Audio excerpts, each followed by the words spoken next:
আপনি কি নতুন এসি কিনবেন ভাবছেন? এবার দোকানে গেলেই বলছে ইনভার্টার এসি আছে, নন ইনভার্টার এসি আছে। ইনভার্টার এসিটা কি? এতে কি ইনভার্টার লাগানো আছে? এটা কি কারেন্ট চলে গেলে অটোমেটিক চালু হয়ে যাবে? কিভাবে এটা সাধারণ এসির থেকে কতটা আলাদা সেটাই আমরা আলোচনা করব।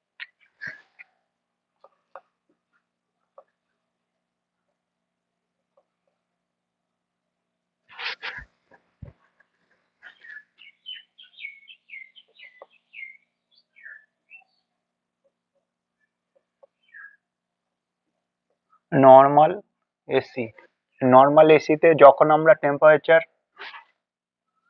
রিমোট দিয়ে টেম্পারেচার সেট করলাম 22 ডিগ্রি, তখন কি হবে? এর কম্প্রেসারটা এর কম্প্রেসারটা যখন চালু হবে এর কম্প্রেসারটা যখন চালু হবে, বন্ধ আছে এখন, এখন এটা অফ আছে, অফ পজিশনে আছে। যখন এটা চালু হবে কম্প্রেসার, তখন কি হবে? চালু হবে, চালু হয়ে এটা পুরো কন্টিনিউ চলবে।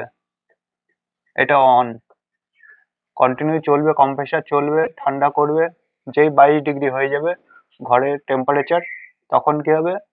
আউটডোরটা আবার বন্ধ হয়ে যাবে, তখন আবার এটা অফ হয়ে যাবে। আবার যখন টেম্পারেচার যখন এটা বাড়বে, 22-এর উপরে চলে যাবে, তখন কি হবে? ঘর যখন গরম হতে শুরু করবে, তখন কি হবে? আউটডোর আবার চালু হবে,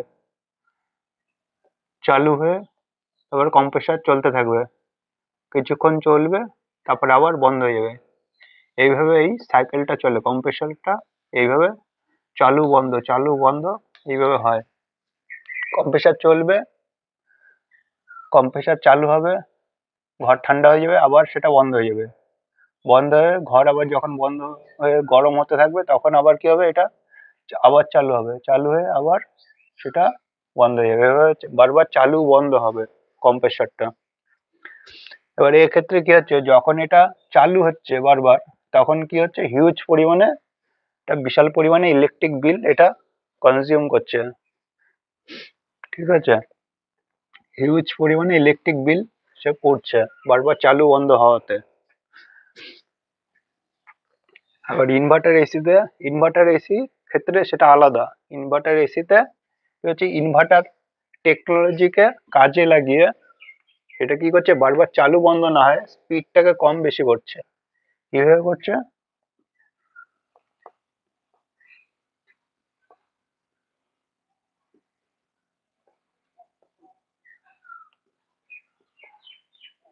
ইনভার্টার এসির ক্ষেত্রে এর কম্প্রেসারটা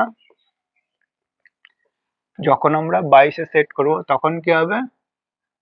স্পিডটা আস্তে আস্তে তুলবে, আস্তে আস্তে তুলে সে চলবে। এবার যেই এটা 22-এ সেট হয়ে যাবে, ঘরের টেম্পারেচার ঠান্ডা হয়ে যাবে, তখন কি হবে? সঙ্গে সঙ্গে বন্ধ হবে না, এটার স্পিড আস্তে আস্তে কমবে,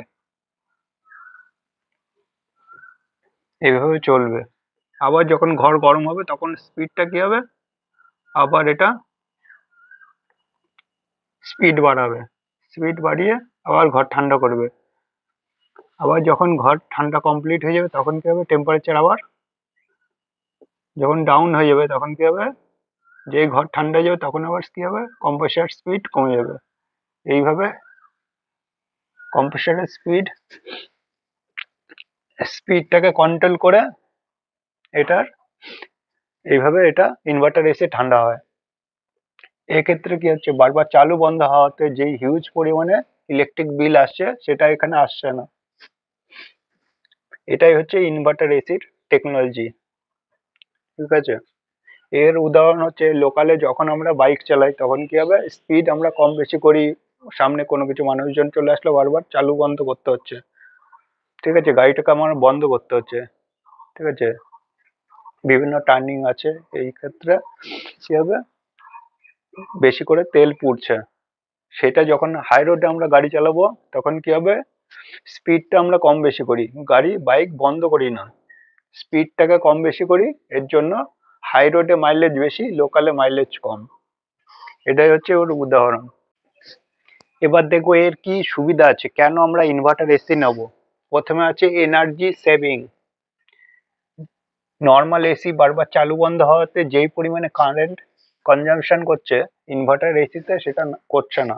ঠিক আছে, এটা কি স্পিড কম বেশি করছে বলে এর এনার্জি সেভিং করছে। সেটা কত, 30 থেকে 50%। নর্মাল এসির থেকে 30 থেকে 50% কারেন্ট সে কনজিউম করছে।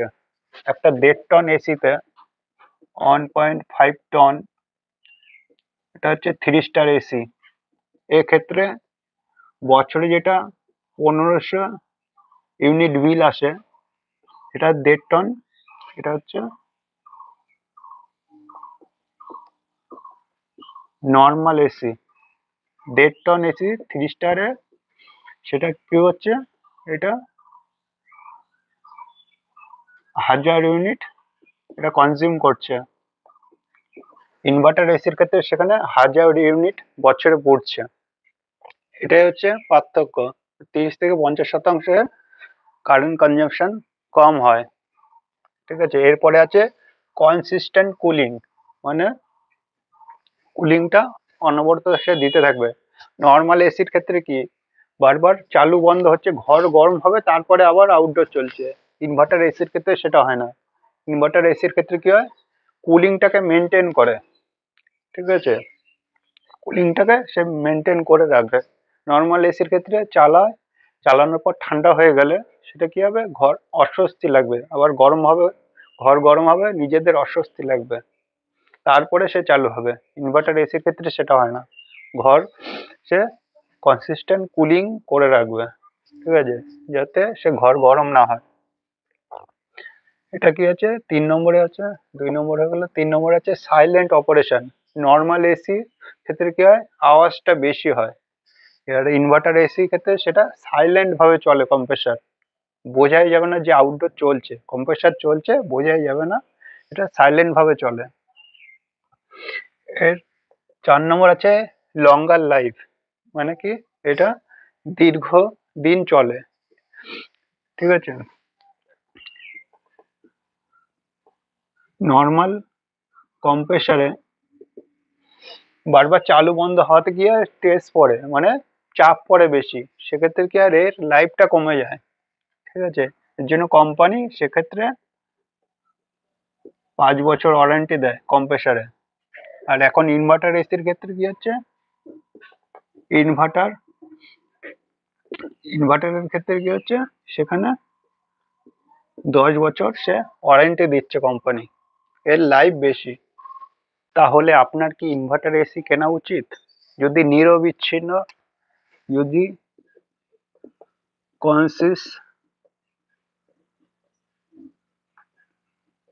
কনসিস্টেন্ট কুলিং কনসিস্টেন্ট কুলিং পেতে হয়, আর কি আছে, পাওয়ার সেভ যদি করতে হয়, তাহলে ইনভার্টার এসি বেস্ট। কিন্তু এর যখন কিনতে হবেন তখন কি হবে, এর কস্টিংটা একটু বেশি পড়বে, নর্মাল এসির থেকে এর কস্টিংটা একটু বেশি পড়বে। সেটা কত, সেটা 5,000 থেকে 10,000, সেটা বেশি পড়বে।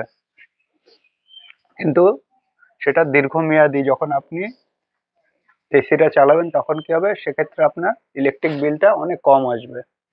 কেনার ক্ষেত্রে এটা একটু দামি হলেও সেটা ইলেকট্রিক সেভিং করবে, এটাই হচ্ছে এর সুবিধা। এরপরে দেখবো এর পারফরমেন্স। এর পারফরমেন্স কিভাবে বাড়াবো, এর টেম্পারেচার 16 থেকে 31 পর্যন্ত এটা থাকে। এবার এটা টেম্পারেচার, রিমোটের টেম্পারেচার যত বাড়িয়ে রাখবেন তত কি হবে, আপনার এসির কারেন্ট কনজাম্পশন কম হবে। সেক্ষেত্রে আপনার 24 থেকে 26 সেট করে রাখবেন, তাহলে কি হবে, ইলেকট্রিক বিল অনেক কম আসবে। ঠিক আছে, আর এটা বারবার চালু বন্ধ করবেন না। দেখা গেল ঘর ঠান্ডা হয়ে গেলে বারবার চালু বন্ধ সেটা করবেন না। কি হবে, টেম্পারেচার বাড়িয়ে রাখুন, সেটা 26, 27 এইভাবে টেম্পারেচার বাড়িয়ে রাখুন। তাহলে কি হবে, বারবার চালু বন্ধ হলে কি হবে, মেশিনে প্রবলেম। আর কি আছে, নিয়মিত সার্ভিসিং করতে হবে, বছরে 3টে করে সার্ভিসিং করতে হয় 4 মাস পর পর। 3 বছরে, বছরে 3টে না পারলে সেক্ষেত্রে 2টো সার্ভিস করতে হবে। একটা হচ্ছে গরমের প্রথমে একটা, মেশিন চালু করার আগে একটা, আর একটা মেশিনের মিডিলে একটা, ঠিক আছে, চালু হওয়ার মিডিলে আর একটা সার্ভিস। তাহলে কি হবে, মেশিনটা আপনার ভালো থাকবে, কুলিংও ভালো দেবে, লাইফটাও বেড়ে যাবে। এই রেগুলার সার্ভিসিং করাতে হবে। তাহলে বুঝতে পেরেছেন যে ইনভার্টার এসির কেন এত জনপ্রিয়তা। তাহলে ভিডিওটি যদি ভালো লাগে তাহলে লাইক দিন, চ্যানেলটিকে সাবস্ক্রাইব করুন এবং আপনার মতামত কমেন্ট বক্সে দিন। দেখা হচ্ছে অন্য একটা ভিডিওতে। ধন্যবাদ।